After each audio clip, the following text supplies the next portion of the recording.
C'est difficile d'imaginer une pareille onde de choc. Pour tenter de vous montrer l'ampleur de la dévastation à Beyrouth, on a fait une carte qui reproduit l'étendue des dégâts si une explosion similaire devait survenir à Halifax, par exemple, qui a également un port. Pour vous donner un exemple, l'aéroport de la capitale du Liban, situé à 9 km du port, a été touché hier. Évidemment, toute cette catastrophe a des répercussions jusque chez nous en Atlantique. Bon, Jean-Philippe, disons-le, les Libanais que vous avez rencontrés qui sont sans mots face à une telle tragédie. Oui, bien sûr, les Libanais, là, donc en Atlantique, vivent un mélange de stupeur et d'angoisse depuis hier soir. Ce qui est difficile dans cette épreuve-là, c'est la distance, parce qu'ils sont loin de leur famille pour leur venir en aide. Alors, le premier réflexe qu'ils ont eu là, pour tous ceux que j'ai pu rencontrer aujourd'hui, ça a été de prendre le téléphone depuis hier soir pour contacter les frères, les sœurs, les cousins qui sont au pays d'origine, s'assurer qu'ils s'en sont sortis indemnes. Certains ont des membres de leur famille qui ont été blessés dans cette déflagration monstre qui a balayé le centre-ville de Beyrouth.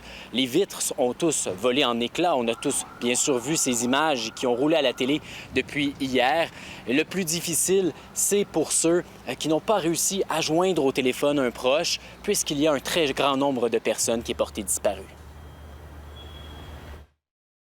Lorsque tu vois les photos, c'est quelque chose qui fait mal au cœur. Depuis hier, on avait une journée très pleine de larmes, de pensées.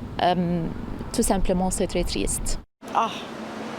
J'ai pas jamais dormir hier. Yeah. C'est difficile. C'est difficile. Et des gens, je ne peux pas communiquer avec eux. C'est vraiment triste. J'ai jamais vécu ça. J'ai vécu la guerre au Liban, mais c'est pas comme ça. Ça, c'est pire. En Nouvelle-Écosse aussi, les Libanais ont les yeux rivés sur Beyrouth.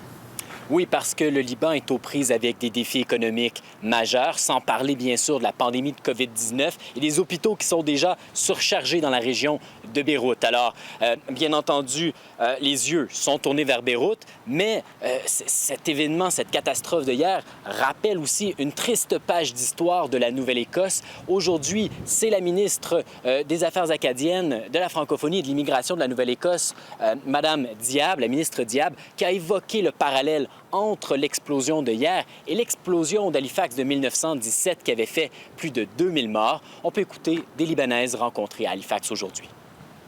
J'avais peur. C'était un choc. C'était comme si mon identité s'est fait violer et je ne voulais pas croire l'événement.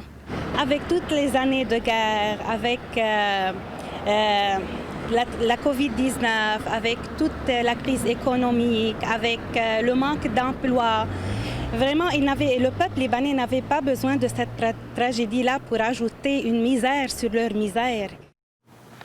Et après de telles misères, là, les Libanais maintenant demandent des comptes. La question qui est sur toutes les lèvres, pourquoi une telle quantité de matière explosive s'est-elle retrouvée aussi longtemps dans le port de Beyrouth? Merci beaucoup, Jean-Philippe, de nous avoir présenté ces témoignages ce soir. Je vous en prie.